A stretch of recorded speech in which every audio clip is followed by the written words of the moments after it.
this is just like an attempt to see if this is a podcast that actually works. We're not sure if we're actually going to release this or not. We should probably explain who we are and what we do. Yeah. So we're in 2 bands together. One called Kodama, one called Moth Priest, and we have a label cassette together. We released Cassette label.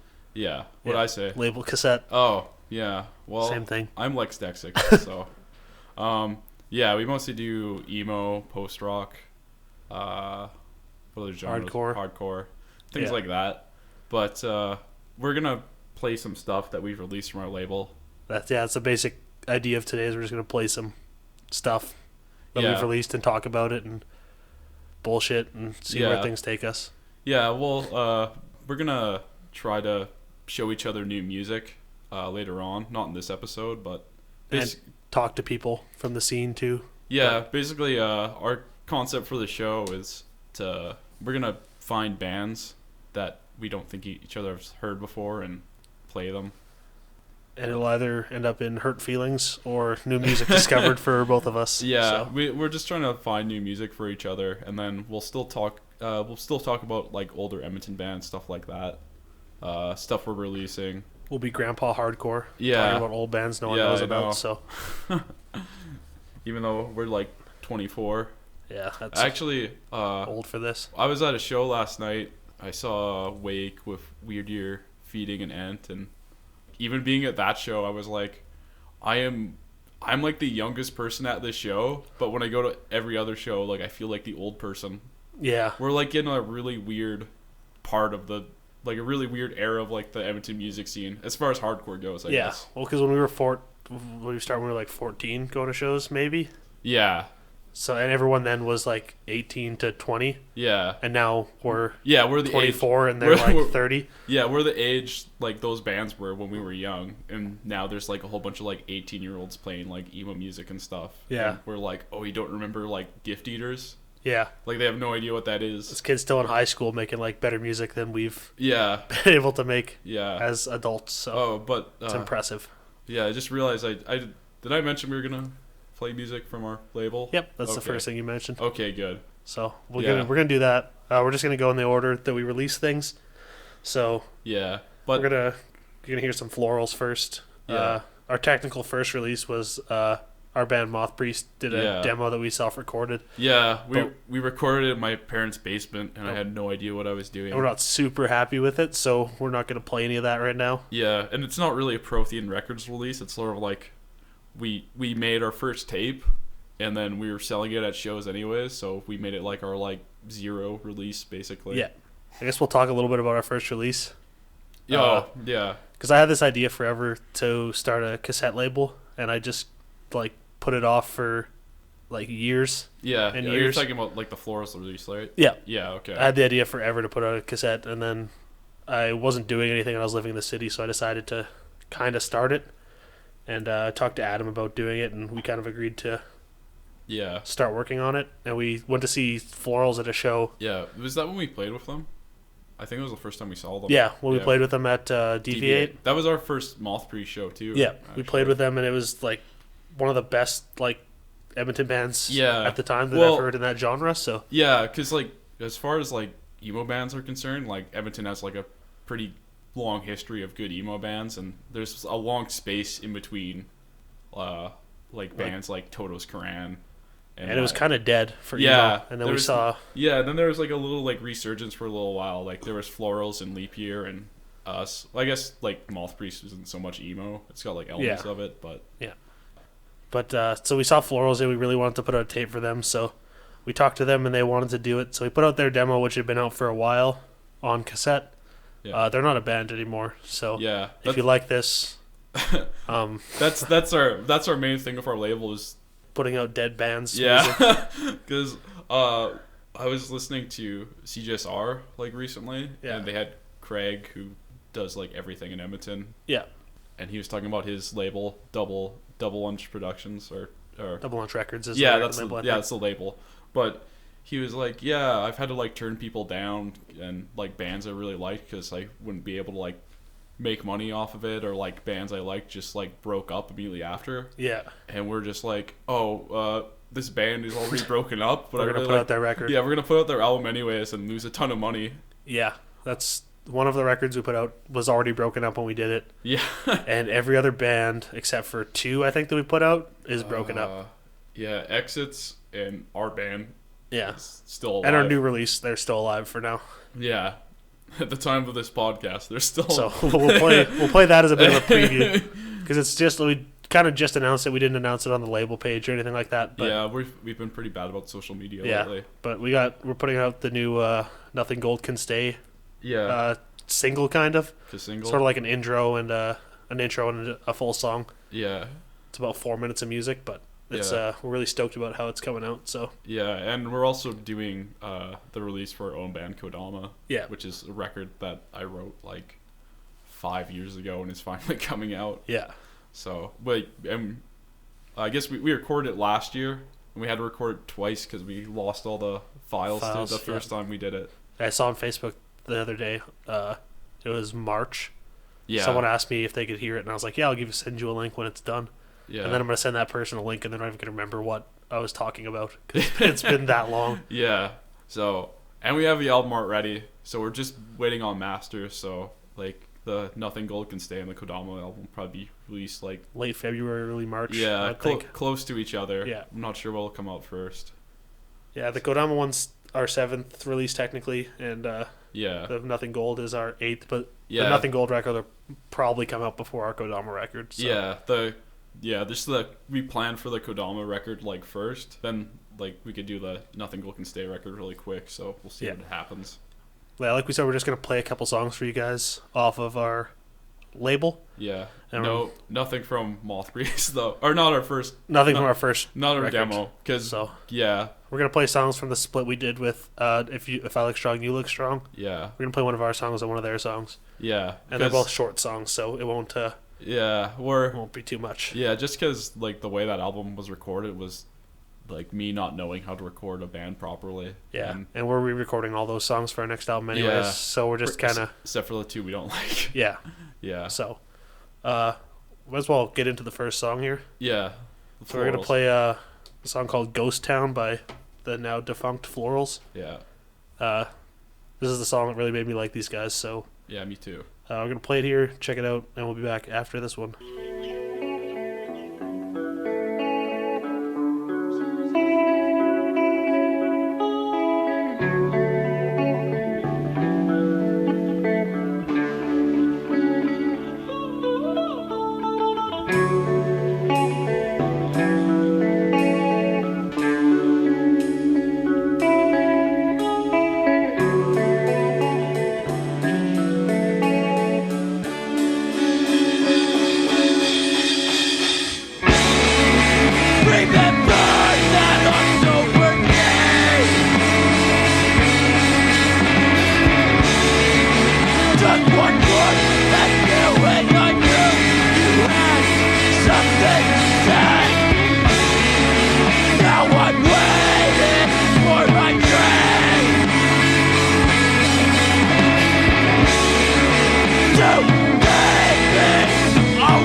Yeah.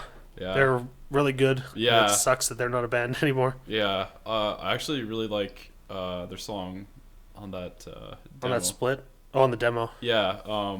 Math song. Oh, yeah. Yeah, because they re-recorded it again later. Yes. And I listened to that version a lot, and I really like that song. I really like the lyrics to it. Their song on that split with Lesser Man, too, is really good. I can't remember what it's called. Yeah, shouts out to Clint. Yeah. Shouts out Clint. Yeah. So, we're going to continue to talk now. Yeah, I guess so. What was our next release? Oh, yeah, Exits. So, after we did that release, I believe it was Luke came to us. Yeah, I think so. He asked us because Luke was also in Florals. Was in Florals, and then he was in Exits, which he's not in Exits anymore. He quit to join Florals, and he played drums in Exits, right? No, he was a bassist. Was he? Yep. In Exits? Yep. I don't know. I remember him. Oh, I'm thinking That's Slow Motion Dogs. Yeah, Dogs. I'm thinking of Slow Motion Dogs. Yeah. Yeah. No, he was the one who contacted us after we did the Florals tapes to see if we'd want to do the Exits tapes, and we played with Exits at that same show with Florals. Did we? Yeah, they did an impromptu set. Remember, they weren't really on the bill, but they ended up playing. Yeah, I forgot about that. Yeah, so we played with them, and I was like, I really enjoyed it. I hadn't really heard of them. They'd been around for like quite a while. Yeah. But I hadn't heard their music. Yeah, I just flashed back to, like, after you said that, to like the vocalist was like running around and shit, and he got up like on the bar and was like doing vocals. Yeah, it was a really good set. So, yeah, they're like incredible live too. Yeah, and they're one of the bigger bands around right now. And when they asked me to do it, I was really excited about it. So that one we did too. It wasn't really. We were gonna try and kind of stick to like emo, screamo, that kind of stuff. But I just really like the album and I really like the band. So yeah, as long as we like something enough, we'll like put it out. That's literally our only criteria for putting out a record. Is if we like it, we'll put it out, and if we don't, even if it's something like I don't even like, but you really want to put it out, I'd still put it out. You know? Same for you too. Yeah, but exactly. It's just as long as it's something good and we enjoy it, we'll put it out. We'll lose money. Yeah, because we really shouldn't be doing our next 2 releases or any of the releases we've done so far. Yeah, because we haven't made any money.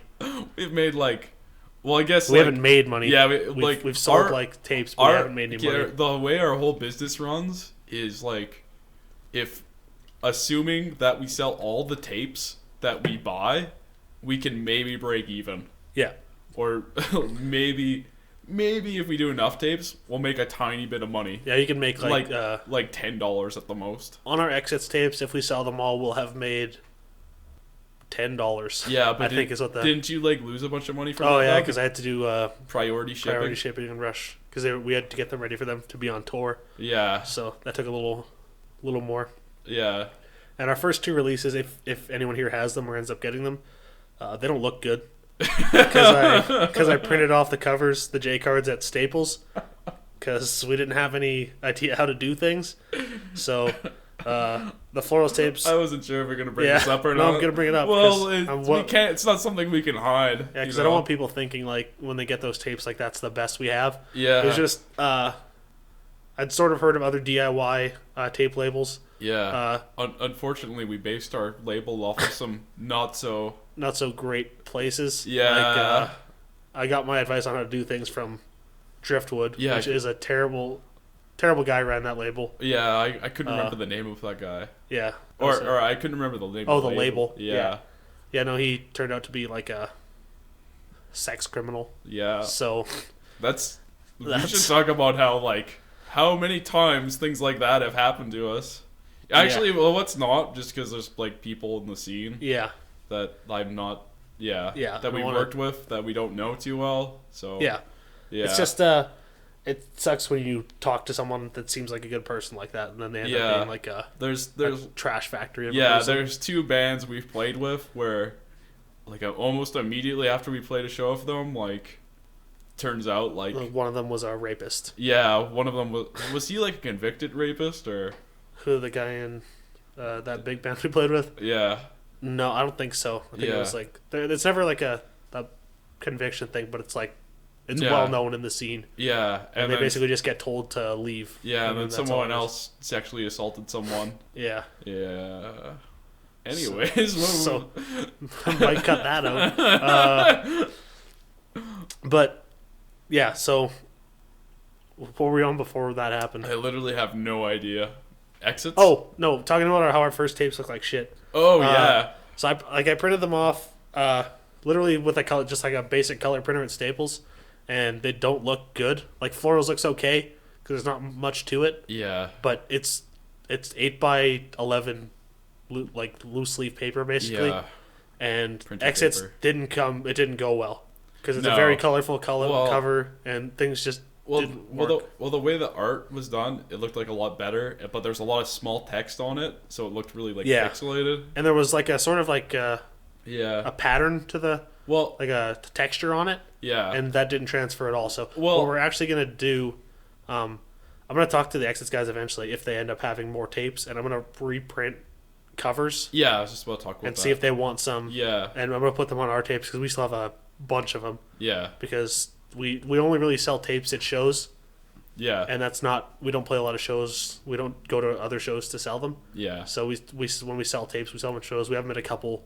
Yeah. If you're in Edmonton, you can go to Blackbird, or Oh, I haven't dropped it off of Blackbird yet. you can get some of our stuff at Blackbird then. Is it? Not Blackbird. Revolver. I'm thinking Revolver. Yeah. Revolver and the Revolver clone that's in Westmount that I go to all the time. I don't know what the name of. Yeah.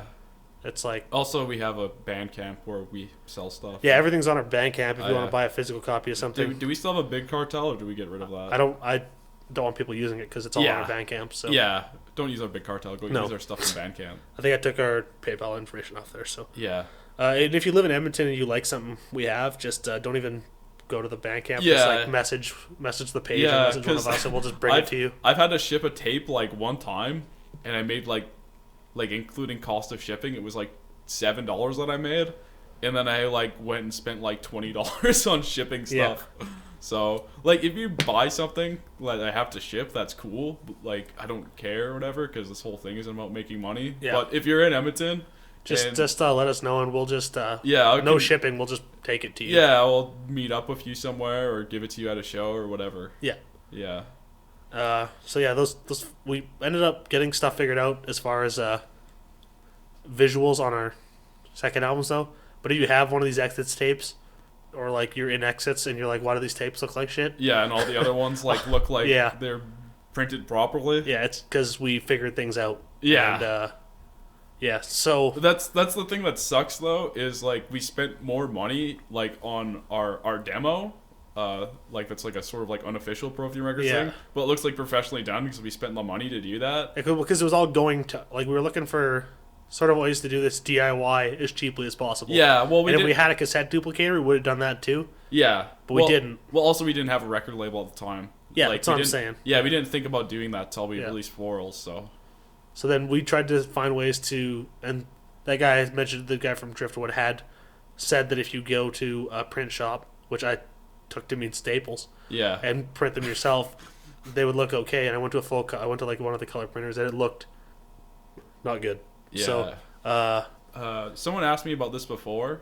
A good way to like save money when you do tapes is don't if you're getting the tapes what do you call it, like recorded, dubbed. yeah, if you're getting your tapes dubbed somewhere else, Yeah. don't like pay the money for like all the inserts and stuff like that. Go somewhere else. Yeah, it's cheaper. It's a lot cheaper if you go like somewhere else to get the inserts. Yeah. So we the place we got it done before like kind of stopped doing it, so we gotta find somewhere else. They're to just do like it. they're just like T-shirts now. Yeah. I checked their website. Oh, It's all, really? it's all T-shirts and mugs and things like. They don't even have anything for CDs or. Damn. Because I was Yeah. gonna see if I get my posters done there for our show coming up. They might do that actually. Yeah, I gotta send them a message. Also, Yeah. we're playing a show February 11th at Bohemia.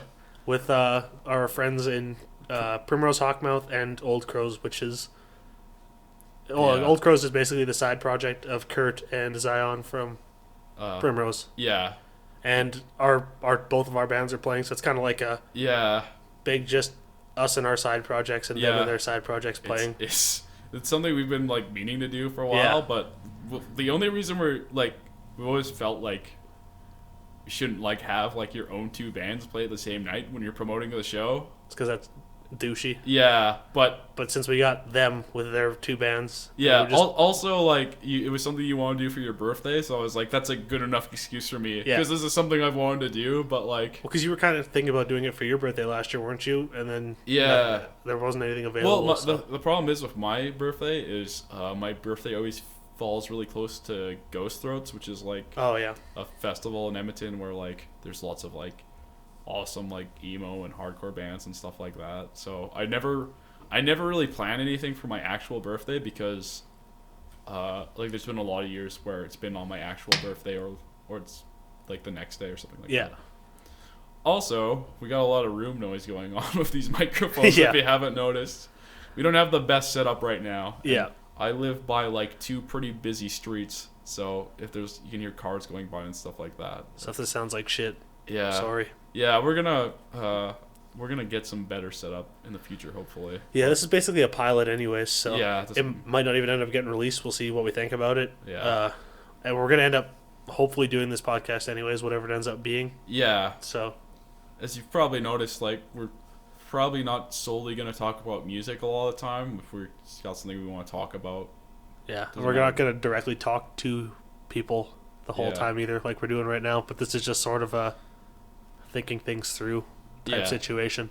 And then we're trying to do a basic introduction to who we are and the stuff we've done. So that's why we're playing some music, and we're gonna try to play music on here, some local stuff. Anyways. Yeah. For breaks. Absolutely. We can't play like well-known stuff. But the thing is, like, the main reason I've wanted to do this podcast is so we can talk about like old Edmonton bands that people don't know about us. Because like we said before, like there's like a whole group of people like playing like similar genres to us who didn't grow up with a lot of our favorite bands. Yeah, like, it's stuff that I know they'd like if they heard it. Like things that came out in like 2008. Like 2008 to me was like the prime year of like Edmonton music, minus like all like the shitty metalcore bands that plagued every single city in the world. But Avenue Theater crowd. Yeah, but we should probably get to some music anyways. Yeah, so we're gonna play some music from the Exits album, Self-Deprecation. Wait, hold up. Did we introduce like who you are, like your name and my name yet? No, I don't think that we did. Anyways, so my name. Play that. I'm Rob Hanley. We already told you what we do. We just didn't tell you our names. Yeah, and my name is Adam Mountford, and so that's who we are. Yeah, we should have done that at the top of the show. Yeah, that was something I totally missed. This is the people hearing this, if anyone listens to this, will be people who know us. If you're listening to this podcast, there's a very good chance that you're in the band Primrose Hawkmouth. Or you know us in some way anyways. Or you have bad decision making. Basically our fan base is the guys in Primrose. Yeah. And people we don't know. There's people who like us that we don't know. Yeah. But it's small. So yeah, it's small. Yeah, it's small. We're gonna play Autophobia from Self-Deprecation by Exits. It's a really good album, so check this out. And we're just going to play that. Buy our stuff. Right away here. And buy things.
So that was Exits. Yeah. I got too close to the mic there. Yeah, it's I really like that album, so definitely check them out. I think they're working on a new one right now. Yeah. I think they're pretty far along on it from what I've seen. Yeah, I don't really know what they're working on. So check them out. Yeah, they played at the Hijinks reunion show, right? Yes. Yeah, they are really good.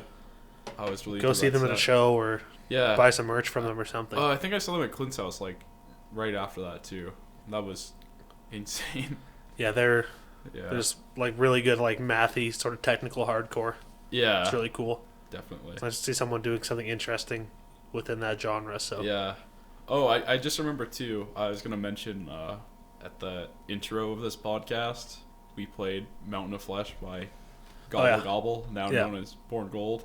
Yeah. Not something we released, but it's old Edmonton music that's really, really good. Yeah. So. Also, that was released by Bart Records, which was like the biggest thing for me with wanting to do a cassette label. Yeah, that was pretty much my hugest. Like that was the first thing that made me want to do a cassette label. That was really the first place like either of us bought that was the first place where either of us like bought cassettes from. Yeah, that's where I first heard. Like that's where the cassette resurgence started for me. Yeah, because I saw a cassette at like maybe a Castle Awesome show. I think. And I thought it was just like a gimmick sort of thing. Well, I think Gift Eaters was one. Gift Eaters was like a hugely I can't talk right now.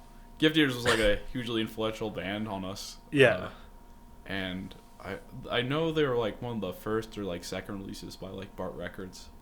Yeah. Well, I think there was that Draft Dodgers album, which I think was Kevin from Bart Records. Yeah, the guy who runs band. the label. Yeah. Yeah, they don't do much anymore. I think they still put out the odd thing here and there. Yeah, they're still going. Probably more than us, honestly. Yeah. But well, they've got a lot of stuff going on. Yeah. Even when I was talking about Double Lunch Records, a lot of the stuff he does is based off Bart Records, because he was when I was listening to him on CGSR, he was talking about how he wanted to do some books, and Kevin Stebner, who runs Bart Records, put out like a book of poetry. Oh yeah, I remember that. And what's the vinyl thing they do? Winter Revolution. Revolution Winter. Yeah, I had it backwards. Which is based off Revolution Summer. Yeah. The old record label. Yeah, it's still Bart Records, but it's just the vinyl. It's just the vinyl version of it. Yeah. Yeah. And if you like alt country sort of things, check out his band Cold Water. Yeah. I really like them. Yeah. It's kind of like really heavy, like full stack alt country. Yeah, that's not even something you generally like would be into. No, but it's something really interesting, and he's doing something really cool with that. Yeah. So that's one thing you can check out. There's so many like great releases from that too. Like a lot of the bands we're going to talk about were released by Bart Records. Yeah. So.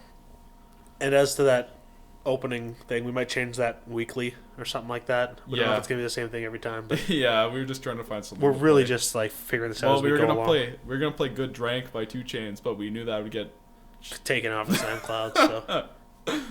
Should we talk about how that song has the best hook ever? By the way, I was gonna say you'll find out pretty quickly that our musical tastes are like dumb rap music and like screamo, basically. Yeah. So we're gonna talk about a lot of like stupid rap music. We're gonna go on some tangents. We talk about Lil Yachty. Yeah. We're gonna do like a full episode. It'll get cold like Minnesota. Yeah.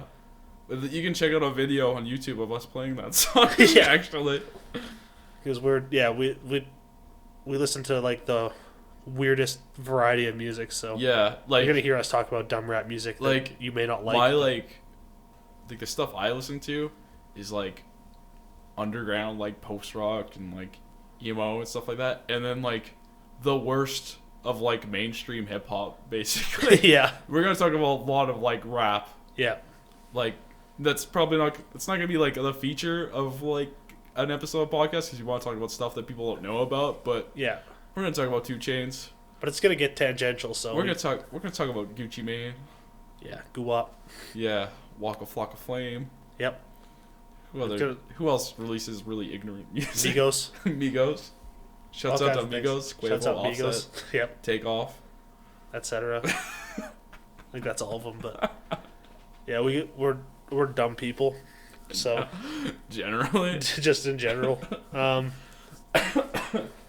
So this is going to be the most formed podcast we ever put out, probably. Yeah. Because after this, it's going to be us talking and maybe posting, like, because we're kind of just going to talk, and like Adam said, we're gonna eventually like come with a record to show the other person, and we're gonna talk about that. Yeah, But that's just gonna lead to tangents, and we do a lot of. And basically, like 10 minutes before I start recording, we were just like, what do we do? Yeah. Like we know what we want to do, but last night I was like, let's do a podcast because we're way overdue from like doing it. Because we've wanted to do this for forever. I think like 2-3 months ago, I was like, we should hang out and then do a podcast. Yeah. And then we just didn't feel like doing it. Yeah, totally. Yeah. So, and I didn't feel like doing it today either, honestly. But I was like, we should, and we have to. So, yeah. And then now it's feeling okay to me. So. Yeah.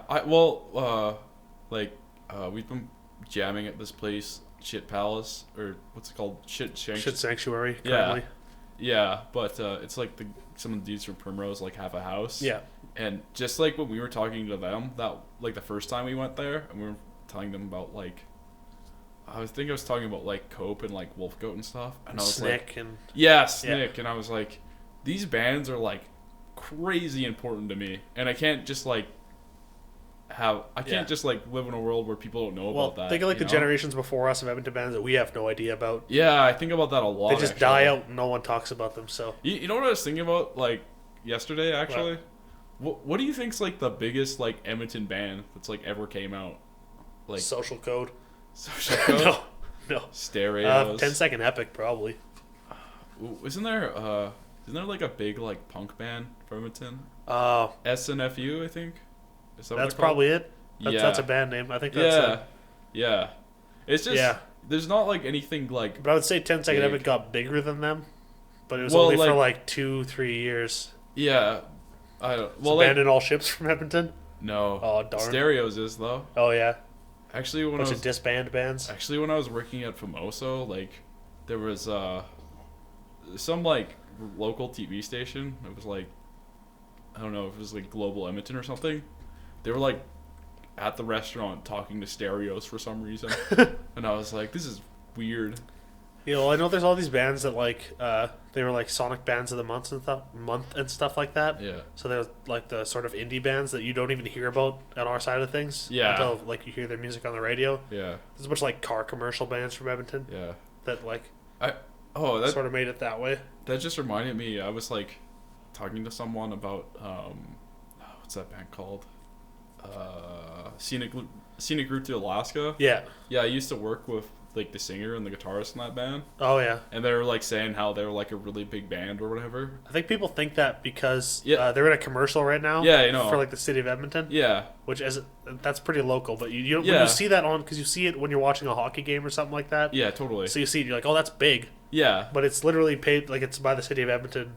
And yeah, I know, because I was like, I can't imagine that they're like a big band, because like I know like the one guy, like I haven't seen him in like years because we used to work together or whatever, but I went on their Facebook and they have like 5,000 likes, I think. Oh yeah, something like that, which is like they're like a big Edmonton band, but like they're not even like a big like Canadian band. Well, it's because they get radio play. They get radio play. Yeah, they've been on commercials. Stuff I mean, like they're so like people think more of them than Plus, like everything we do is so like inaccessible. Yeah, it's such a like a niche audience or whatever. But yeah, it's just when you see things like that, you just think of it as like wildly successful. Yeah, when you see them in a commercial like, and on the radio. Like honestly, we'll probably never be as big as that band. Oh, I guarantee. Like with anything we do, unless we get like insanely lucky, or we start like completely changing our sound 100%, and you start singing.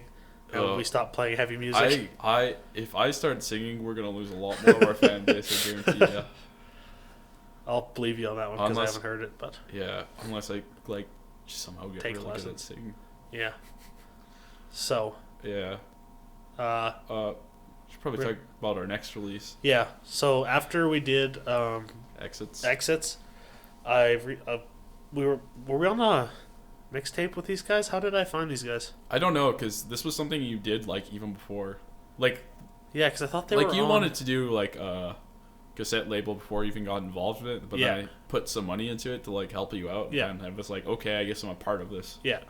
Well, you were originally just going to be doing shows, the promotion side of it. Yeah. And you ended up wanting to be involved with the other side of it. Yeah, our original idea was like I was promoting shows and like any show I did was going to be like Prothean Records like presents like Yeah. blah blah blah. But then I realized other bands who were playing with us would it would sort of be like associating like them with our label even though they're not a part of it. And Yeah. I thought that was kind of weird. So I only did one show like that. So anytime I do a show now, it's just like under like my name. Well, you wouldn't just say. You wouldn't call it Prothean Records. You just say like Prothean presents because it would be a different side of it. Because like, Yeah. if Double Lunch or Yeah. or like Clean Up Your Act puts on a show, they don't think they're associated with that thing. Yeah, So I it's guess just so. the way you're looking at well, it. I like think. most of those things like started out as like a group that promoted shows before they ever like put together a record label. So Yeah, I think it's just two sides of the same thing. Where it's like we got a record label and we got a promotions. yeah, thing, where totally. If you just didn't put records on it, it'd just be like Prothean Yeah. presents. But Should we talk about how like all our band names are just like based on nerdy things? yeah. Well, if you don't know, if you've played Mass Effect, you know our record label's named after a Like race of aliens, Protheans. the Protheans. Yeah. And our band name Moth Priest is clearly a Skyrim reference. Literally, like before we came up with the band name Moth Priest, well, first we were gonna be Gay Jesus. So glad we didn't do that. Every time I go to our SoundCloud page, I'm like, oh, thank God we didn't do that. It's like a private SoundCloud that we have. Yeah. What? There's some public things on there, I think. Yeah, but we put up our. That's demos where we on there. that's where we put up our jams and demos. Yeah, you can probably hear some shitty old versions of stuff. And, yeah. But yeah, we were Gay Jesus, and then I remember I was talking to someone, and about like this band I was starting, and they're like, "What's the name of your band?" And we were called Gay Jesus, and I couldn't say it to them, so I was like, "We don't have a name yet." We were also going to be Crystal Math. Crystal Math, but the way we got our band name is I was like playing a ton of Skyrim, and I was texting you, and then I got to like whatever part of the game. It's the like, Dawn Guard DLC. Yeah. Yeah. This sounds so fucking nerdy. Yeah. But yeah. This is another part of our personalities. Yeah. Is we're nerdy as fuck. Wait till we get into MMA. Yeah. Anyways. Yeah, I was playing Skyrim and then the Moth Priest like came into the game and I was like, we should call our band Moth Priest, and you're like, yep. Oh, also, I really wanted to be Vincent Adultman for a little while. Yes. I wanted that too. Yeah, I'm still saving that for something. That's gonna be our power violence band. Oh yeah, Vincent X Adultman. Yeah. Yeah, saving it. But what else? Oh, and then Kodama. Like Kodama, we used This to be is bad. We used to be called A Night at the Princess Academy, Night with a K, because we were in grade 10. Okay, I wanted to talk about this actually. Yeah. This is how we started our band Kodama. We our band A Night at the Princess Academy. Yes, which turned into Kodama. Yes, which turned into Kodama. Okay, so we were in grade 11. It goes before this. 11th grade. It starts with we were in a really shitty metal band called Aesthetic Tragedy. Oh yeah, I forgot about this aspect of it. A name that I thought was super cool when I came up with it. Yeah, I remember. And it sounds like a shitty okay, honestly, early 2000s emo band now. even back then, Yeah. like you were like really happy with the name Aesthetic Tragedy, and Yeah. I was like, that name's not good, but I don't really care. Yeah. So. And then I remember our guitarist couldn't pronounce it. Oh really? He'd say aesthetic You're right. tragedy. Yeah. So we were like, You can find that shit on YouTube somewhere if you're. oh yeah. So don't If you really look want that up. We were like a really shitty like metalcore band. Yeah. We were there was basically this- like, if we start a metal band like everyone else, we can like play shows and be like somewhat successful. Yeah, so we got- It was 2008 or some shit. We heard this guy playing guitar in like our drama room foyer type thing. Yeah, it's And cool. we thought it was interesting, so we asked him if he'd want to like start a band. Yeah. And we did. And like the first practice, he showed up like shit faced / hungover at the same time. He wasn't shit faced, but he was drinking. Well, he was hungover, so we Was started he? drinking, Yeah. and then so we had a pretty productive practice, and we wrote a song. Yeah. We had And like two. two. We had 2 songs, Yeah. and so we got that done, and then we got in some MySpace fight because I remember exactly what it was. Is actually the first time I ever drank. It was the same night this happened. oh So yeah, I was at your parents' we were place. sitting on those high stools, Yeah, like on- at my computer desk. Yeah, and I was drinking vodka. Yeah. And then we were messaging him about band practice. And I said, "Don't show up drunk this time." yeah, like oh, whatever. like jokes, like, haha, just don't show up drunk this time. don't show up drunk, man. And then he just like fucking started firing shots at me. Yeah, he was like, what the fuck you mean don't show up drunk? Yeah. He was like shitting on my vocals because my vocals were pretty bad at the time. Yeah, well, But on our demo we did, Adam forgot to press record. This is like on me. 8 or 9 times. This is on me, and I'm going to school to be an audio engineer. And I wasn't doing vocals properly, so I was shredding my throat every time I did it. Yeah, so like you probably did like 8 takes of vocals already. Yeah, the first one sounded decent, and then it was just getting worse and worse. So it was basically me like yelling and my voice cracking every time I did it. Yeah, and you did like one good take, and then I was like, I didn't press record. Yeah. And then I was just like done, and I wasn't even like trying that much anymore. Yeah, you were half-assing your vocals completely for and like the demo we did. Yeah, and so it sounded terrible. Yeah, and that's hopefully gone. No, I got it. I got it on that my old recording gear, which is like sitting. Well, right it will never see the light of day. Well, I can still listen to it. Yeah, if I really wanted to, I could listen to it in mono and upload it to yeah. But I can still listen to your old band too. That's being edited out, sir. I didn't mention the name. So we broke up, and then like all that like settled, so we wanted to do it again. So we got him to come over, and we were gonna practice again, and he didn't know how to play the song anymore. Yeah, and we were just really bummed. So we like sat and we talked, and then we're like, let's just start a band. Yeah, I remember me and you were in social class, like we were in the library, like on computers, and this is how we came up with the name. Well, I was like, I'd played bass in a band before, so but I probably got, and I played a little bit of like acoustic guitar because I got a free acoustic guitar from like my sister's like old boyfriend. Yeah.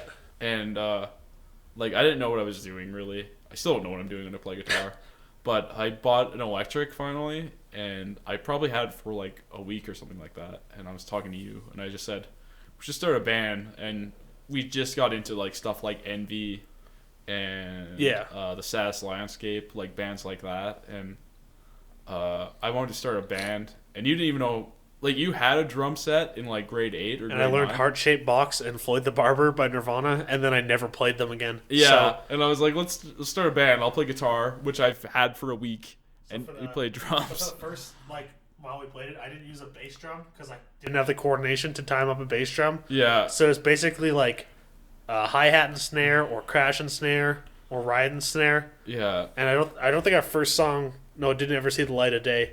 And then we wrote How Do You Make a Hormone was the second song we ever wrote. Which is a terrible band, or a terrible song title, by the way. It was literally like an old joke that we didn't realize was like a very old joke that was in like a play we watched at Drama Fest one year. Okay, what is it, like 3 of our song titles from our so so our band Kodama, which is now United Princess Academy, we have other way. What? God damn it! I'm so our band Kodama. United the Princess Academy, which is now Kodama. I'm so dyslexic. Yeah. Anyways, unless we're changing our name back. No, I'm for it. Please don't. Okay. This whole thing started because all I was gonna say was when we want to change our name, we were watching Princess Mononoke, and there's like tree spears called Kodama. Yeah. And we were just watching that, and we were just you just said our band name should be Kodama. Yeah. And we changed it to that. But we're talking about how we originally came up with it. There was just a library book. We're in the library, and we're like, the first book we pull off the shelf. That'll be our band name. And it was called Princess Academy or something like that. It was called the Princess Academy? Yeah, and then I was like, okay, we'll call it a night at the Princess Academy. Yeah. And I was like, we got to put a K. So it's like, I think I suggested the K. Yeah, I said, so it has implications. Yeah. Yeah. And then at our Battle of the Bands that year, they spelled it with an N, and I was so upset. Yeah. Oh, yeah, but going back, right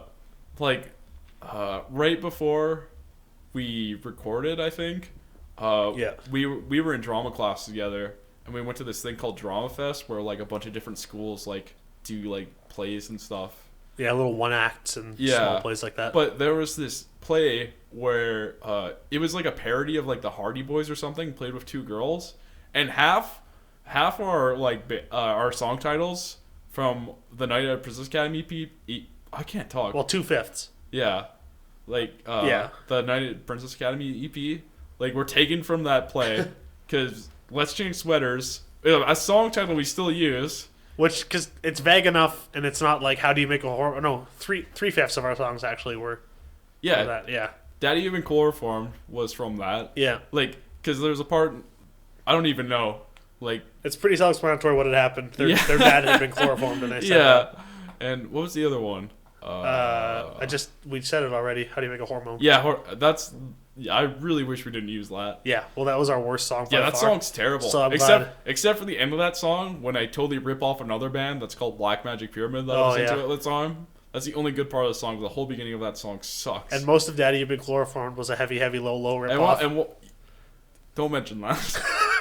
Don't mention how Daddy You've Been Chloroformed was like me learning how to play guitar at first. Just like cutting. Yeah, first pasting. I'm trying to remember first I rip off Snick, then I rip off Johnny Truant. Then it's Heavy Heavy Low Low. So I was listening to it Halo and Abuse the other day, and I'm like, man, this reminds me of Old the Night at the Princess Academy. Yeah, there's like a part that's like no. Yeah, and it matches exactly. And your vocals match with it too. Do they? Yeah, I'm not surprised. Yeah. You know what too? My vocals too. Like I used to be able to scream really high. Yeah. I pretty much just ripped off like A Textbook Tragedy. Yeah, their first album. Yeah. Like literally when I went to do my vocals. Listen to that, by the way. Listen to it. If you haven't heard that. Yeah. It's called A Partial Dialogue Between Ghost and Priest. Yeah, that's an amazing album. It's like one of the most influential albums of my childhood. So. But I just went like, this is what I want my vocals to sound like, so that's what I'm going to do. And now I can't do it anymore. Yeah, that's what happens getting older. Yeah, but, I remember what I was going to say. Get Guardian is an alright song title. It just sounds cool. Well, it's Yu-Gi-Oh! It's from Yu-Gi-Oh!, which is very not cool. And our worst song title. This is what I'm getting to. Is anyone familiar with the show Family Guy?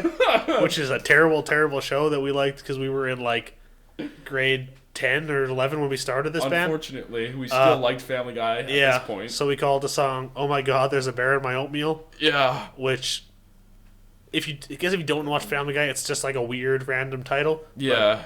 That's like the biggest disgrace of my life is that we named any song after something from Family Guy. Family Guy's so cool though. You got Ryan, Stewie, Peter Griffin, Meg, Chris. Yes. It's Quagmire. It's like the new Simpsons. Cleveland. But way better. Maybe better than season 25 of The Simpsons. Weren't we gonna play music at some point? Yeah, that's what we're doing next. Okay. So we didn't even talk about Dodolo. We started. Yeah, because I was trying to think about... Because I heard them on... I swear it was on a Real Screamo thing. Was it? I thought it was like a compilation. It was a compilation. I don't even think we explained this whole thing properly about how I didn't, I wasn't... Yeah, I did. You did. We did that. Okay, never mind. So, I don't remember how I heard this, but it was some sort of compilation. The only reason I think it's a compilation was... after we put out the Dodoloaf tapes, which I'm probably pronouncing completely wrong because they're from Sweden. There's a lot of umlauts in there. Yeah. 2 umlauts to be exact, I think. Yeah. Or 1 umlaut. So we put out, so our next release was this band Dodoloaf, which we they're like a really cool, like, Swedish screamo band. Yeah. Like, really. And it was something, it was like the first thing you wanted to do, basically, before you even got involved. Yeah. Right? Yeah. So, when we put it out, we worked with another band, which was our next release, Leap Year, and when I gave the guitarist in that band the Leap Year tapes, he bought a Dodolo tape for me. I'm pretty sure because he heard it off a compilation or something. And were they on that tape that Moth Priest was on? That like big. No, because I couldn't find any of the bands off that. I don't know. I honestly don't know like how you found them. So that's a. Regardless, that's not important. Yeah, they were on some sort of compilation that you heard. They're on some sort of compilation. I don't know if this band is still a band because they haven't been very active. But if you live in Sweden, which you probably don't because you're listening to this, they have tapes too, and they might still be a band. So that's bothered me because I know there's a reason I heard of this band, and I can't think of what it is. This might sound really ignorant, but do people in Sweden even speak English, like, generally? Not generally. Yeah. As evidenced by the track titles on this. That's fair. And I'm going to pick an easy one to pronounce, so I don't... the only easy one to pronounce is their intro. You're fucked. Like, you're not going to... So, I'm gonna play a song from this album right now. It's really good. It's kind of like Adam said. It's kind of what made me want to put music out. Yeah. Because this band probably wouldn't have made tapes or made any physical release. Totally. And they just would have faded into obscurity, sort of, if they didn't want to be well known. Yeah. So I just wanted to get this out there Yeah. and have people hear this, especially over here. Because that was my original plan, was to do releases from bands in other countries. Yeah. And bands here that wouldn't not typically get a physical release. So, so this is a band that a lot of people here probably wouldn't have heard about or bought their tape. Yeah. But because we did this label, Yeah. they have a chance to get it. So I'm gonna play a song called. Let's see how. Do it, man. Let's see how I do this. You got it. Om Du Lamnar Mig. Can I look at that? I butchered that, but it's Om Du Lamnar Mig. I can't find it. It's the second one. Du Lambar Ming. Yeah. I think so. That's what it looks like. So we're gonna play this. It's good. Yeah. So check this out and buy their stuff if they're still around. Yeah. Here we go.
So that was Dodo Loaf.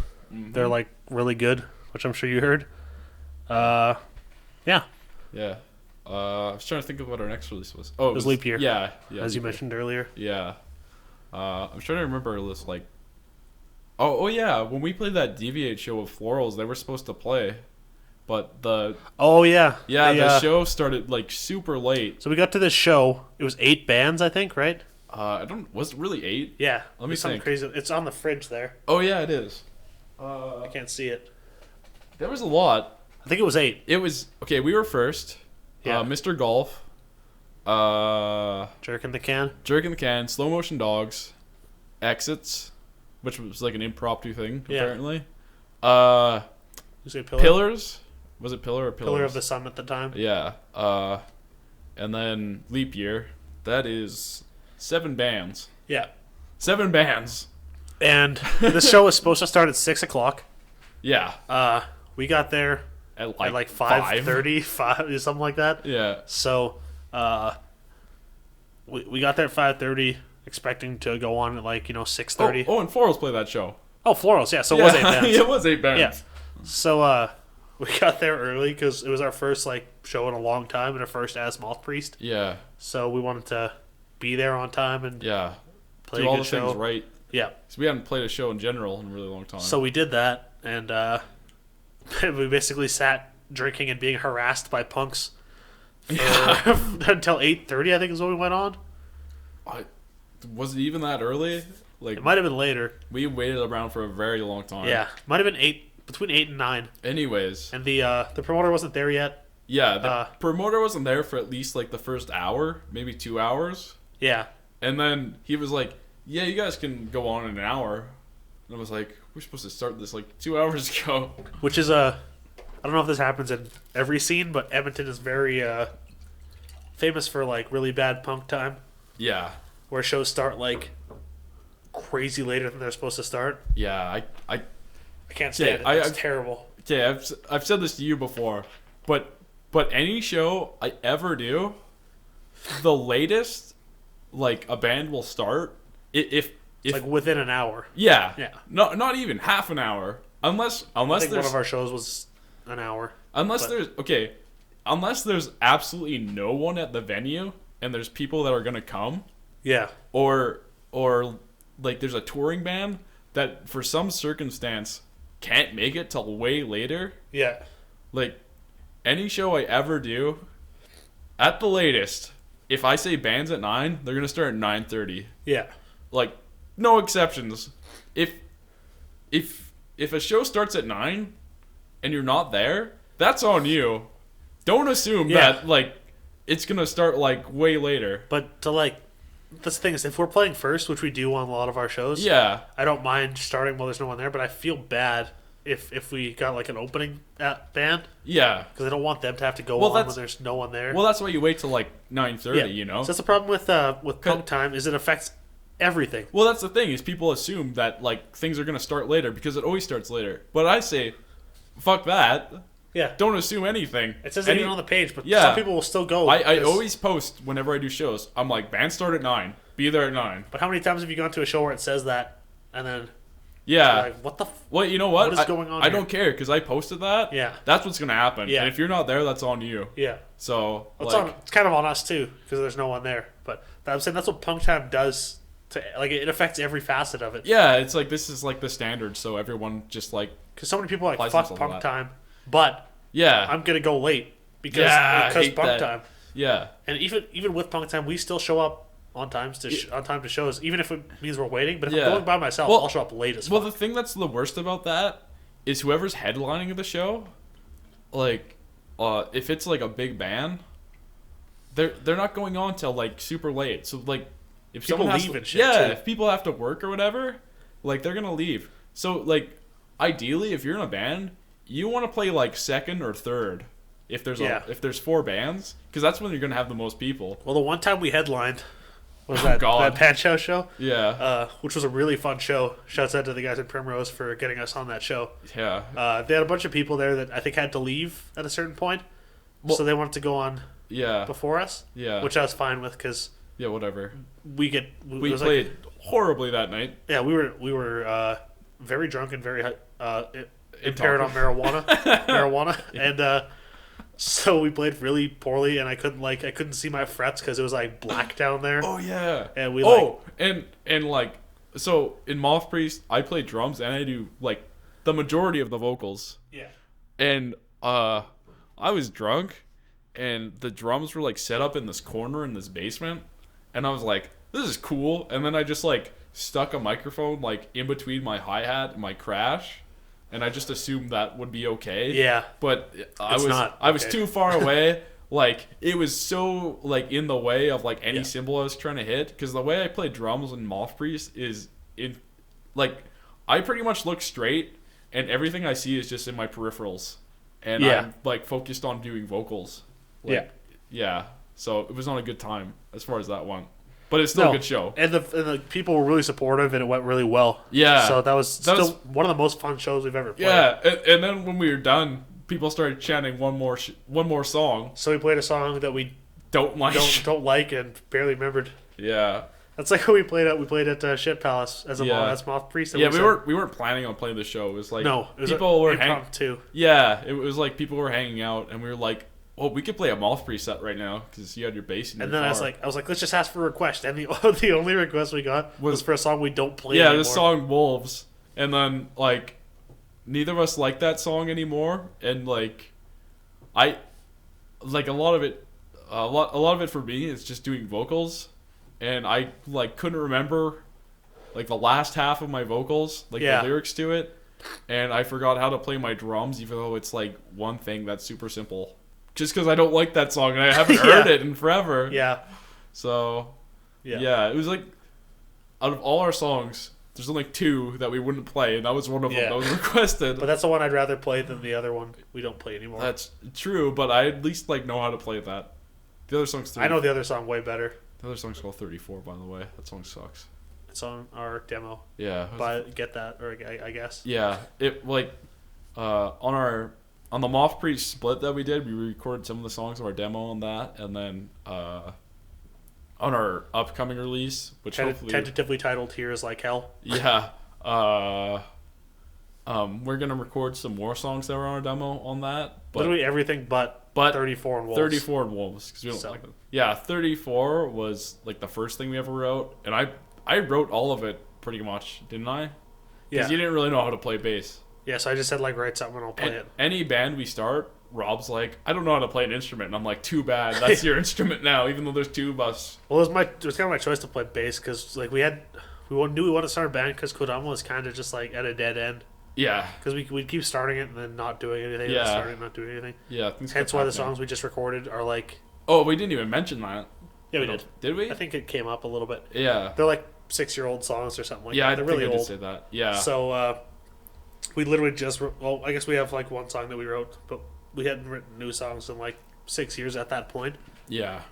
So we do this thing, this side project. Whoa, God. Called. This is the first time we're announcing this in public, aside from like some couple people that I'm like good friends with. So we do this side project called Whale Sadness. Wait, there's nothing. No. Okay. Okay. I remember I checked this. I was making sure we didn't Yeah. post anything really offensive. Yeah. So we have this side project called Whale Sadness. Don't look at it or do. It's at its best, it's harsh noise music.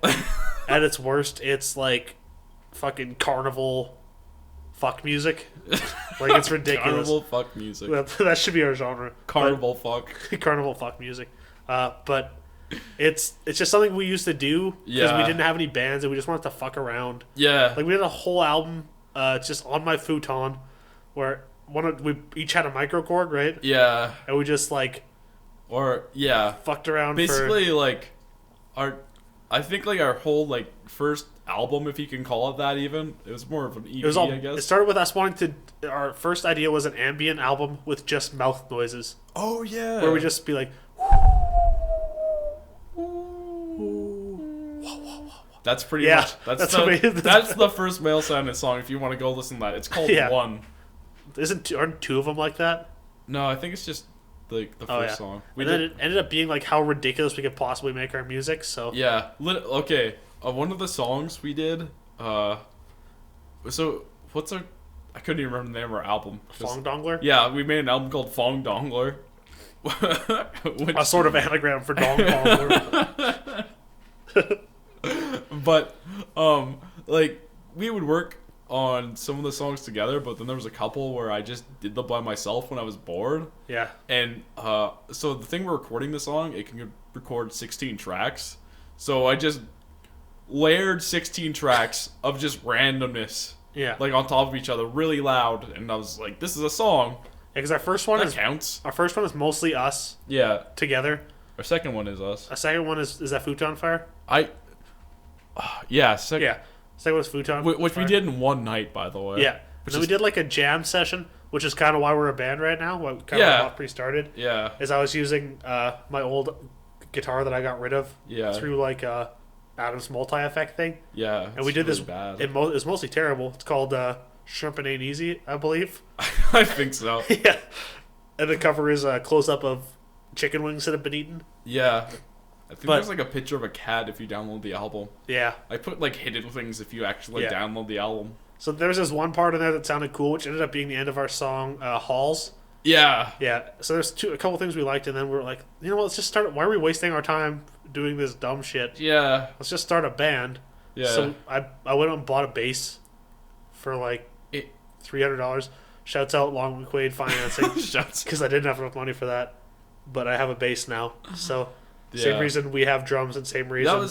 That was kind of always my hope with Whale Sadness, though. I was just would lead to something real. Yeah, well, even like when we were just like recording complete garbage, like I still had to go and mix it, which is something like it sucks. Like I don't know how to mix properly yet or anything.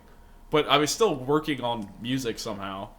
So It's like you're still... honestly, like, I recommend if you're like an artist and you do music and you have complete writer's block, just make crap. Just or make if you have terrible friends, stuff. if you have friends that are like musically inclined, but none of you play an instrument, or a couple of you do and some of you don't, Yeah. just get in a room with any sort of recording gear. Even if you don't have recording gear, Yeah. get like a phone, get your voice Yeah, memos honestly. going, and just like fuck around, and something will come out of it that you will find interesting. Yeah. Because there's not enough like interesting like weird bands in Edmonton right now. Yeah. Like experimental. There's Yeah, like that's harsh noise. Yeah. I don't like because I made harsh noise as a joke. Wait, I'm not. You don't like harsh I noise? know, right? Crazy. Considering the 3 songs I made are all harsh noise. Yeah. Yeah, they're like, I think that's what harsh noise is. Yeah. The songs I made kind of fit into that category, Closer right? to it than most of the stuff. Yeah. I don't know. Well, like. Well, because Silver Wizard is just like. Yeah. Man, we should be playing Whale Sadness right now. Fuck all this label. We're gonna bullshit. close on a Whale Sadness song. Okay, let's do that later. I was actually gonna say we should close on a Primrose song because they're cool. Yeah. We're straight up gonna play you a Whale Sadness song. Okay, yeah, but even with Whale Sadness, though, I had like weird goals in mind when I would make a song. You know. Yeah. Like, there's one song. Also, all our song titles Are dumb. yeah. Basically, I have like a list, or I used to have a list on my phone of like Yeah. stupid suggestions of song titles or band names that we could use, like Silver Wizard. Much of them are much worse than that. Yeah. Like Rock Out with Your Penis Exposed. That's the one. That's the song I was gonna mention. Did we use Hash Register? No, we Has didn't. that been used yet? No, we haven't used Hash Register. That's trademark. No one steal that. Okay, but we haven't used Trout Slap. Oh, Trout Slap. I want the beat Trout. we were just talking mouthpiece for a second. I was like, Trout Slap? Yeah. But I think one of the songs we did, or a song I just did, I think it's called Run Hell Asshole. Yep. I think it's the first song on Fong Dongler. Isn't Run Hell Asshole on that's not on Daniel Duke's EP? Oh, I forgot about the Daniel Duke CP. Legendary. So we did. So here's our chronology, as I remember it. I could look it up, but I'm just gonna go as I remember it. First is Whale Sadness 1, and the story behind just the band name Whale Sadness. I don't even remember that. It was me and Chris. Oh yeah, I wasn't even there for this. No, it was me and Chris. It was the same night we came up with Shark Wolf. Yeah. Which I ended up using for a bunch of stuff. We were talking about. Oh, it's actually my cousin Jeff. Yeah. He when we were kids, he got on the trampoline and he got his he slipped through the edge of it and fell backwards and it just cranked his knee and he was crying and it sounded like a whale. So he came up with the name Whale Sat. We've had that on the back burner for like 4 straight years. Yeah. But our first album is just us fucking around, and the cover is like a collage of whales with Whale Sadness written in Comic Sans, I think. Yeah, I made it like MS Paint in like 10 minutes. I just got a bunch of a bunch of pictures of like space and like quasars and like supernovas and stuff like that, and just put like killer whales on that. And then Futon Fire is me with a toque over my face, brandishing a Bear Grylls. That's not the album cover. The album cover is the futon with all the. That's our random little picture. There's like a Sega Genesis in there, and like no, it has my Game Gear. Oh, like that's a bunch what of it random is. shit in there. Yeah. And then it was. Is it Daniel Dukes? Was it Jam before Daniel Dukes? I think Daniel Dukes came first. Did I make all of Daniel Dukes EP? Yeah, that was the thing behind it. Is you wanted to do one by yourself. We were watching Blackfish, and Daniel Dukes is the dude who jumped in the tank and got murked. That's like so horrible. Murked by a whale. That's why this is like why I want Whale Sadness to be like a secret thing, because I'm like, oh, someone died and I want to name. You were like Daniel Dukes EP, and I was like, yeah, we got to do that now. So that was your just like so. There's 4 songs on that, and that's all you. That's not good. That's not bad. It's like whatever. The dude was fucking with a captive whale. You don't do that. Like if you're gonna hop into a whale tank with something called a killer whale that's just been like tortured into captivity. Yeah. You know what you're getting into. You're gonna have album named after you. Ours. Obviously not our best idea, but yeah. So then there was our jam, Yeah. AKA, I just forgot what it was called. Oh, Shrimp and Ain't Easy. Was that the first? Yeah, that was the first one. And then there was Piss Chimp. Piss Chimp. Piss Chimp was I'm our second actually one. worried now. I feel like there's something really offensive we've used. No, there's not. Okay, I hope so. Not. There's Piss Chimp. And then our third one is running to the store chanting Heavy Indica. Yeah. Oh, no. Or something about Zeus and Hard. Zeus and Hard. Zeus and Hard is our third jam. The jams get worse and worse as you go. So there's like... I think Piss Chimp is probably the worst. Also, by far. Also, I had to mix that like 8 times because like none of it like sounded good and something was wrong with it every time, and I put way too much effort into that, even though like I don't know how to mix properly or whatever. Yeah. I spent hours on that.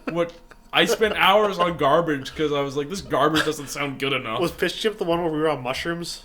No. Oh, that was Zeus and Hard. That was Piss Chimp is the one where I think I was playing your left-handed bass. Oh, and I was playing drums. Yeah. And I was trying to play like jazzy stuff, and you were like, because there was like 2 cool things that happened when we did Zeus and Hard.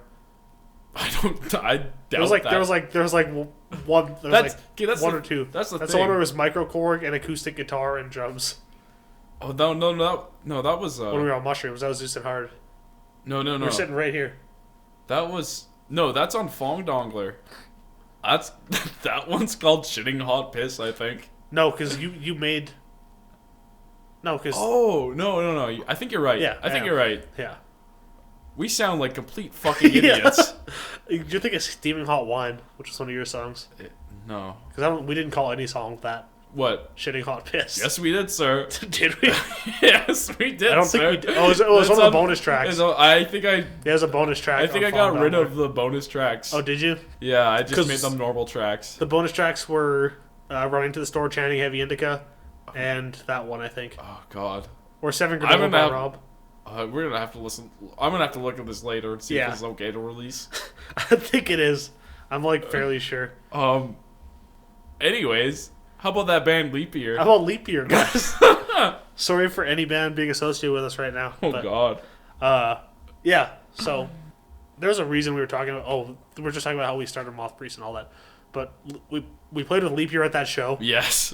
So if people just listening to this are just like, what? Because we start talking about something and it immediately goes off on a tangent that we never get back to. So I'm going to get back on this tangent. Okay. So that show we played with Florals and Exits, weird that like every band we played with, we put out a release for. Yeah. We were going to do Slow Motion Dog Tapes at one time, but that never happened. Yeah. So that would have been 3 another band on that show. Yeah. But so we played with we were supposed to play with Leap Year that night. Yeah. The show went till it was 1:30 when I think it was, Pillar of the Sun came on. I think it was later than that. No, it was like almost 2, right around 2. Yeah. And they were just like, you have to go now. And yeah, Leap Year didn't get to play. Leap Year didn't get to play, and they were really pissed about it. Which, yeah, I get that. You should be. Yeah, because you sat around all night. Maybe if they got, I don't even know when they got there, but that's too long to sit around like waiting for people to. Yeah, it's just awful. And then they didn't get to play. Yeah. Weird though that they were the headliners for that show too. Yeah, that is kind of weird. Yeah. But we didn't see them then, but we saw them at. Well, I listened to them like on Bandcamp and stuff. Oh yeah, and I really like them, so I was stoked to see them. And then when did we see them first? Or because I saw them at Wonder Bar. I can't even remember what show that was. I went just to see them, I think, because I just wanted to check them out, and they were really good. And I think I was sort of the person who initiated like getting the Leap Year tapes on. Because I was really stoked on that band. Because we wanted to actually book them for our Moth pre-show at Wonder Bar, but their drummer was busy, so they did a Dad's Clone show. Yeah, that's their side project, Dad's Clone. Actually, I'm not totally sure. I think Dad's Clone might still be a thing. It's just Jordan, I think. Yeah, but the other guy, I can never remember his name because he's one of those people on Facebook who changes his name. His name is either Jarrett or Chad. I'm pretty sure. Yeah. I don't know, but I ran into him on White Ave the other day. Oh yeah. Yeah. Apparently he moved back to Edmonton because he went to live in Nova Scotia, but like he couldn't find a job or something, so he's back in Edmonton. So maybe they're back as a band. Maybe, but yeah that'd be good because I like Dad's Clone. Yeah. Yeah. And I don't think they ever put out anything recorded or anything like that. I don't think so. Like, yeah.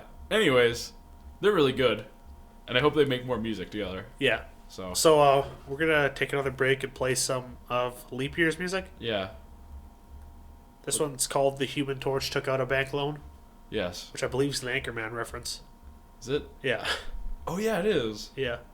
That's the second track on there, right? Yep. Yeah, that's my jam right there. They recorded this with actually the guy who we recorded our split with. They recorded this all live to tape. Yeah. It sounds really good for. Yeah, they didn't even like for get that. it. Yeah, they didn't even like get it mixed properly or anything. But I really like this album. It sounds good. It's really good, like it's one post rock, instrumental post rock. Yeah, it's one of my favorite things we've done. Yeah, so, it's really good. Yeah. Yeah. So Anyways. we're gonna play this and take a quick break, and we'll come back, I guess, after this.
So that was Leap Year.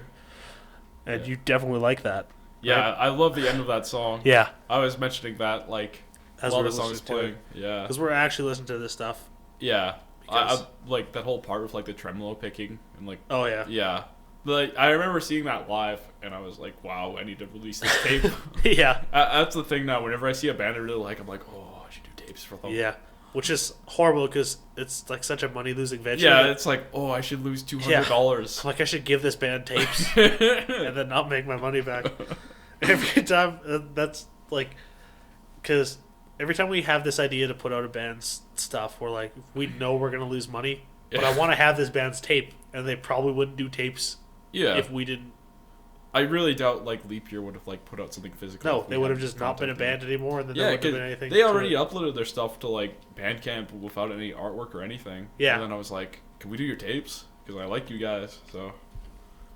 But we've been talking about random nonsense for a while, so we should probably try to get through the music a little bit quicker. So talk about we're not gonna bullshit as long. We're gonna try and get through. Yeah. So just right now we're gonna cut right into our fifth release, which is the split with If I Look Strong, You Look Strong. Yeah. It's our band Moth Priest. Yeah. Just back to back, I'm gonna play a Moth Priest song. So I'm just gonna give you a brief background on this split. We recorded these 5 songs with Noah from If I Look Strong, You Look Strong. Yeah, what's his studio? New Music. New Music Recordings. New Music Recordings, I think it is. Yeah, Noah's awesome. Noah's the best. I love that guy. He made us sound amazing, and he's like a really cool dude. So we were talking to him, and he's like, what do you guys want to do with these songs? Because we have 5 songs. They're each like a minute long. Yeah. So we got like 5-6 minutes. And I was like, we kind of want to do a split. And he's like, If I Look Strong, You Look Strong. It's kind of, we have like a live set from CJ. Not CJSR. What's theirs called? Oh God, I can't remember. CJSW? Yeah, something like that. Something like that. It's like it's a Calgary equivalent to CJSR radio. Yeah. And he did a live set there, and they were looking for somewhere to put it. So we ended up doing a split with him. Yeah. And it's like really, really happy with how it came out. Yeah. He made us sound like amazing. Yeah. I'm really happy about it. Yeah, like I hate to be that guy where I'm like, oh, I really like my own music, but I legitimately listened to our split and been like, I like my own band because he made us sound great. So we're gonna play Catacombs from our album. Yeah, and then I'm just gonna say this is If I Look Strong, You Look Strong now, and you'll hear a live song from their set at a radio station. Yeah, which I think is gonna be. I'll say the name of the song when I start that. So. Okay, so this is Catacombs coming up. This is Catacombs. This is only gonna be like a minute and some long. So all right, here we go.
So that was Catacombs. That's us. That's us. The last part of that song is really hard to play, and I always fuck it up live. Yeah, for both of us. It's a nightmare.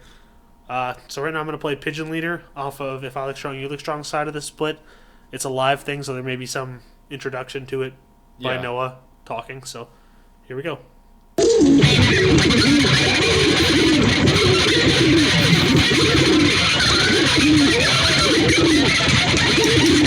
I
that's If I Look Strong, You Look Strong. Yeah. Which is kind of like a solo project of Noah. Yeah. But he has a full band he does a lot of that with. So yeah, I think he records most of that stuff just by himself, and he's got a lot of, like, he does different genres for his band.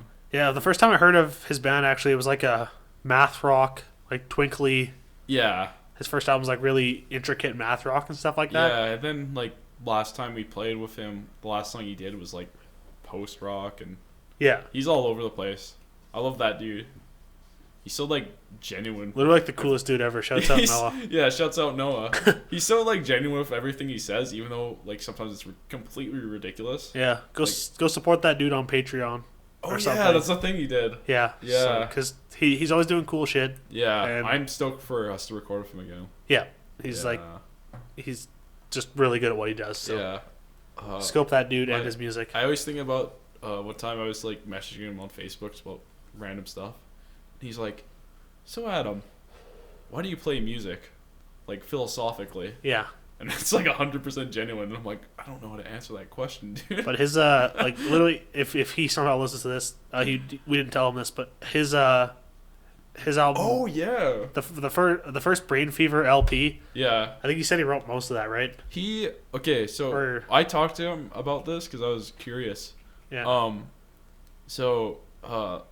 They're called the Luna now, but they used to be called called Brain Fever. Yeah, they're Brain Fever, and I was like, did you do most of the guitar stuff on that? And he was like, yeah, I wrote a lot of guitar for that, but also, like, 2 days before they recorded that album, his bandmates, like, kicked the drummer out of the band, and he did all the drum parts as well. Oh yeah. So he did all the drums and all of the guitars that he wrote for that. Because that album is one of our most influential. Yeah, like when we started Moth Priest, like, because I thought of our band as being like, imagine if like Lightning Bolt played Brain Fever songs, basically. Yeah, well, because originally it was like, because I had 2 ideas for a band. Two ideas. As Rob pulls up 3 fingers. Yeah, I had 2 ideas. One was like a Sansades type, like, really minimalist indie band. Yeah, because Sansades is no one knows what that means anyway. Yeah, it's a really we'll cover them. It's really good. You'll hear them later. And then the other one was Lightning Bolt. Yeah, but hopefully you're familiar with that. That's a lot bigger. Yeah, we had this sort of idea, and Adam was sort of toying around with, because I remember at one point you kind of wanted to add synth and stuff like that. Yeah, and I was like, I want this band to be like weird on its own with stuff we don't have to add to it. And I was like that Brain Fever album. Yeah. Where just like the time signatures and the way things are played is what makes it weird. There's no added instruments. It's just like it's just weird. And that's what I wanted to do. So that was like my reference point for that. Yeah. That and Lightning Bolt is I'm so glad you showed me Lightning Bolt. Yeah. That's one of those bands where as soon as I heard it, I just went, why am I not aware of this already? Especially I think it's what's their Something Rainbow album? Wonderful Rainbow? Yeah. That album is amazing. Yeah. That and I just had the name of it until I tried to remember that one. They're very colorful. Hyper something. I can't remember. Whatever. Yeah, that's great. They're really good. Yeah. So and I saw them live, which was spectacular. It was like the perfect time to see them live. Yeah. Just like anyways. But so all that said, we're gonna get into our next release. Our next release. It's by a band called Lacking. Yeah. And we kind of knew about these guys because they were in a band. One of them was in a band called GSTS back in the day. As far as I know, only one member is. And they're also in Blessed. Oh, and what's that other band? Chastity. Oh yeah. They are really good. I really like them. But I kind of like. We're kind of connected to those guys basically through GSTS because that's who A Night at the Princess Academy played our first Edmonton show with. Yeah, which is weird because they still remember that happening. Yeah, which is crazy because I remember we gave them a really shitty demo CD where 2 of the tracks were from our upcoming EP and 1 was a random song. That was actually kind of a genius idea, I have to say. Yeah. We had like Marky Mark and the Funky Bunch and... A Right Said Fred was one of them. Oh, yeah. Yeah, we just gave out like CDs for free that had 2 of our songs and then a random song. I'm trying to remember what else was on there. It was all. It was just like all stuff my sister Carly had on there that was terrible, like one-hit wonder stuff that we just throw on the end of it. It was just like lame stuff, like Baby Got Back, things like that. Chumbawamba. So I was like sort of aware of these guys, and then we sort of started following their bands and stuff like that. Yeah, because GSTS were really good. Yeah, they were really good. Check out their full length. They recorded with Corin too, I'm pretty sure. Yeah. Yeah, they did. I remember did he do their full length? Their full length is really good. GFTF. GSTS? No, their album was called GFTF. I don't remember. I know they did stuff together though. Oh yeah, but it was that was a really good album. I still listen to that all the time. But yeah. So we kind of knew about that group of guys. Yeah. It's a different guys that are in this. But I saw. How did you see it? Was it through? Did Chastity post it or Blessed? I think because I'm friends with Matt on Facebook who recorded like the new Kodama stuff. I think he liked what's the guy's name? Ruben, who's in he was in GSTS and was in Lacking. He posted all the Lacking songs and basically said, this is a band I was in, we're not really doing stuff, but here's our album that we made and we're really happy with it. And then I think the next day I was hanging out with you and I said, there's this band I want to release for our label, and you said, yeah, I want to release a band too. And then it was the same band. Yeah, it was Lacking. Because we both saw it somewhere and we clicked on it and I was like, this is really good. Which is a perfect example of like, oh, this band that's really good that isn't a band anymore. Let's put out their record. Yeah, let's lose like $100. That's all I can do is lose money. So I think because Ruben is in that band Chastity too, and I saw them at Sled Island in Calgary. When I was talking to him, he said they might still do stuff in Lacking. I don't know if he's going to be involved or not, but I guess the main guy who writes those songs was in some other bands, and he kind of stopped doing music, and then just all of a sudden was like, oh, I want to make music again, and he started Lacking, but he liked it enough that he might still do stuff. So hopefully there's more Lacking stuff coming out. Oh yeah, might not, but hopefully. Yeah, they're really good. But for now, we got a 6-song EP they did. Yeah, and it's really good. Yeah, definitely check it out. And I know for a while Blessed had their Lacking tapes with them. I think they kept some for tour. Oh yeah, I don't know if they did or didn't. Yeah, check out Blessed. Check out Blessed. Yeah, I don't know where you get the tapes right now from them, but we got them on our Bandcamp. I think Matt's in that band too now. Yeah, maybe. Yeah. I think he is. I think when I was in Vancouver, I'm pretty sure he was practicing with them. So. Oh yeah. Yeah, they're going on a big tour too. Yeah, they're going all over. Big spring tour starting in May. Yeah. So go see them if they're in your town. Yeah, totally. Because they're cool. So we're gonna play this song. It's called "Slow Bloom." Oh no! I just knocked over my alcohol. Oh really? Yeah, it's all good though. Oh, there's a lid on it? Yeah. Oh, that's really good. Okay. Anyways. So, despite that, this song's called "Slow Bloom." It's the first song off their EP, and it's really good. So we're gonna play that right now.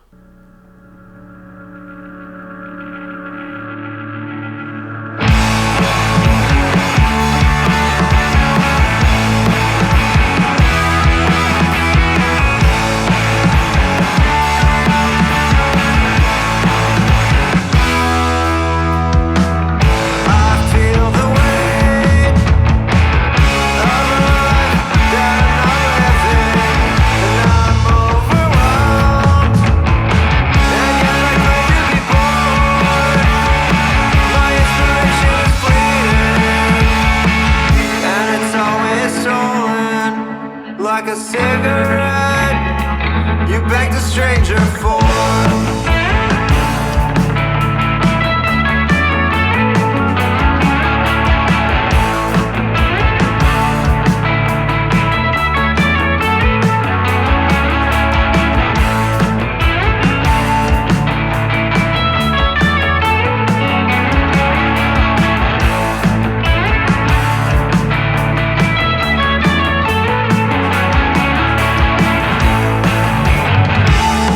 Why do I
was lacking. Really good. Yeah. It's like got a real like Very 90s nice. emo. Yeah, very nice. It's got a real like washy 90s emo vibe to it. Yeah. It's really, really good. Yeah, that like the album itself just sounds like great, like the way it was recorded and everything. Yeah, it's just really, really good. So check them out. Like I said, very nice. Very nice. Borat's coming back, you guys. So I like forgot what we were gonna talk about. we weren't really talking about anything. I was just too focused on the Borat aspect. Yeah. So that's basically that's everything we released. That's everything we've released so far. Yeah. We're gonna play you a couple more things. We're gonna play you a song off the album we're about to release. Yeah, we're probably not gonna do Kodama right now, just because we're probably gonna make a bigger deal out of that once it actually comes out. Yeah. You know, we don't have the masters yet. We're just waiting on that. I got a pretty good master I could play, but I don't know if we should do that right yeah, now. well, Want to play the intro? Actually, nah. sounds pretty good. Nah. Yeah, we'll just play the other thing probably. Okay. But yeah, Kodama and the Nothing Gold Can Stay singles, the next thing we're doing. And Yeah. probably we're gonna play some stuff from that before we go out. We're just gonna play the whole Nothing Gold Can Stay single because it's under 4 minutes long. So we're gonna outro you with some music from Primrose Hawkmouth too, Yeah, because they're really good and everyone should know about them. So yeah, they're really good and they're like super awesome. like guys. the nicest guys Yeah. too. So Anyways, we've been going on for too long. We're gonna play our upcoming release from Nothing Gold Can Stay. it's 2 songs called Rebirth and Wilt. Rebirth is like 50 seconds long. Yeah, so And we're just Wilt is like, so it's 2 songs. They're about 4 minutes long. We're gonna play that for you guys right now. yeah. It's really good. So this band, they used to be sort of like a pop punk kind of band, Yeah, and yeah. they've kind of gone through some lineup changes. Yeah, And Brad's doing the vocals now. There's a lot yeah, more. the same guys. Brad was in. Was he in Exits? I can't remember. No, he's in Florals. Yeah, I know he's in Florals. Yeah. I always get them and Slow Motion Dogs and. No, he was in Slow Motion Dogs. Yeah, I knew that. Yeah. I always get all those 3 bands confused though. So. So yeah, this is it's a really good band. We're gonna play. It's sort of like an intro to the song, and then the song. Yeah. It'll be 4 minutes or so. So this is Nothing Gold Can Stay from Never Felt Like Home. Songs are Rebirth and Wilt.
Break it again.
So that was Nothing Gold Can Stay. I'm really stoked to be putting that out. Yeah, that's our next release in its entirety right there. Yep, it's pretty short, but they're working on new stuff right now from what I gather, so that was just sort of an introduction to what they're doing sound-wise now. Yeah, I'm pretty stoked to hear how things go with that. Because if anyone's heard their old music, it's quite a different thing, so yeah. I think that that single was mostly just to let people know that this is what this is now. Yeah. And I like their old stuff too, but I really like the direction they're headed in too. I'm glad we get to release that stuff too. Yeah. I'm glad they contacted us about that. That's the nice thing about doing this is people hear that we gave a lot of stuff came directly from our Florals release. Yeah. Because that's how Brad did. Brad from Nothing Gold Can Stay. That's how he knew we did tapes. Yeah. That's how Luke knew we did tapes. Who we did the exits tapes for, and yeah, we've been lucky enough to not have to seek out every band we've released for. Yeah, we've had a couple things fall through too, so that's kind of why we were inactive for like last year. Yeah. The only thing we did was Lacking, and that took way longer than it should have. Oh yeah. Just because we had to change the entire way we did our tapes. Couldn't find anyone reliable to print our covers because it should have taken like a week, and it ended up taking like months for the so we had to for print machine. Yeah, so we have to print machine. They've been really good about some things. Yeah, but that was absurd. Yeah, how long it took for them. And then I went down there like twice and had to go talk to those guys. And then like the second time I went down, I said, "Oh, how long are these gonna take?" And he said, "Like a month or something." And I said, "I need these done like next week." This is something like forever ago. I talked to a guy at I should really know the name of that place I go to all the time at Westmount. The place it's like Revolver. Oh yeah. I was gonna say Sound City, but that's like a Dave Grohl documentary. But it's something like Shouts that. out Dave Grohl. Shouts out Dave Grohl. But it's like one of those places, and the guy there runs a tape label. Oh really? Yeah, and he told me about a bunch of tips for getting stuff out like that. Huh. And apparently College Copy Shop. Uh-huh. That's where you should go for your posters. And that's who I'm going to contact for that stuff now. So a little inside baseball for you guys. Yeah, we had to change the whole way that we did our tapes and stuff. Yeah. So hopefully we'll find something. We'll find another way to do our tapes. Yeah, I know places well, that we're going to have to. It's not going to be that hard, really. No. But that's the main reason we haven't released anything. And monetary situations for us, because like we said, this is literally a passion project for us, and we don't make a goddamn cent off this. Yeah, I remember I was talking to my girlfriend one time when we first started dating, and I mentioned how I had a record label that I started, and I think I told her I made like $20 off of it, but I spent more money just buying stuff to ship, like the one tape that I sold. I spent $20 to ship a $7 tape. Well, it's because you bought stuff in bulk. Right, I bought stuff shipping. in bulk, Yeah, so the next time I have to ship something, it won't cost me so much. Yeah, but just that alone, on top of that release itself costing me like $150, probably something like that. I can't remember the exact number. For that was for Leap Year. Leap Year. Yeah. Yeah, Leap Year. I think they're each about. So we shouldn't be talking about our finances, I guess. But yeah. So we're gonna try and wrap this up for you guys, because if anyone's listening to this and is still listening, we're almost. Congratulations. We're almost at the 2-hour mark. So. And we thought this was gonna be. Honestly thought this was gonna be like a 45-minute thing, and then we quit. Yeah. We ended up getting off on some tangents, and yeah. If you're listening, thank you. Shouts out you if you're still listening. Shouts out you if you're still listening. We're gonna keep doing these in some form or another. Yeah, next time we do this, we'll be a lot more prepared. Yeah, We'll do the format that we originally planned. This was sort of a thing we did on the spot. It's just to sort of promote our bands that we put out tapes for, and sort of let you know who we are. Yeah, and all that stuff. So, like I said, when we get back to this, we're gonna try and show each other music that we think the other one would like. Yeah, and gonna kind of live with that for a few days, and then record a podcast and talk about what we liked and what we didn't like, and talk about some bands that we both know, and and we'll get off on people dumb tangents about stupid rap music and we're gonna start a separate podcast about Lil Yachty. Not really. No. Next week's all a breakdown of Lil Yachty's Minnesota, lyric by lyric. And then the next week will be Good Drank by 2 Chainz. Featuring Quavo and Gucci Mane. Shouts out Quavo. Offset. Good Drank. Take off. I think I already shouted them out. You did? You shouted out all of Migos already? Shout out Migos. So, Shout out Zaytoven. Oh, yeah. I'd rather up a Z track than a Dre track. Okay. Anyways, we should end this It's thing. getting dumb. Yeah. So, we're going to leave you with our good friends in Primrose Hawkmouth. Yeah. A song called Come Close, Be Certain. Yeah. It's off their demos they recorded, and this is literally might be my favorite band in Edmonton right now. Damn, that's a statement. I'm making that statement because we played with them like a couple weeks ago, and they fucking blew my mind Yeah. with how good they are. I They've jammed stuff better than we've written in our lives. Because we've jammed with these guys before, and when they jam, it's like yeah. they make some beautiful post rock. So this is one of my favorite bands to see live right now. Yeah. So They're definitely awesome. yeah. So if you like post rock and you like heavy music, because it gets pretty insane sometimes, but check these guys out at a show. They're playing literally all the time. They're playing with us on the 11th. If you're in Edmonton, if this is out soon, if this is out and you live in Edmonton and it's before February 11th, come out to Bohemia. yeah. We're gonna be playing there. Old Crows, Old our Crows, bands, Kodama and Moth Priest. Kodama and Moth Priest. Yeah, Too much. yeah. So it's gonna be a really fun show. Yeah. What's the price on that? It's $10. $10 to go see 4 bands, and it's 18 plus, obviously. So Yeah. it's at a bar. Something we should know. Mm-hmm. We know this time.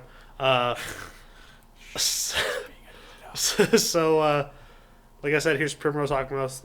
Yeah, Primrose Hawkmouth with "Come Close, Be Certain." Thanks for listening.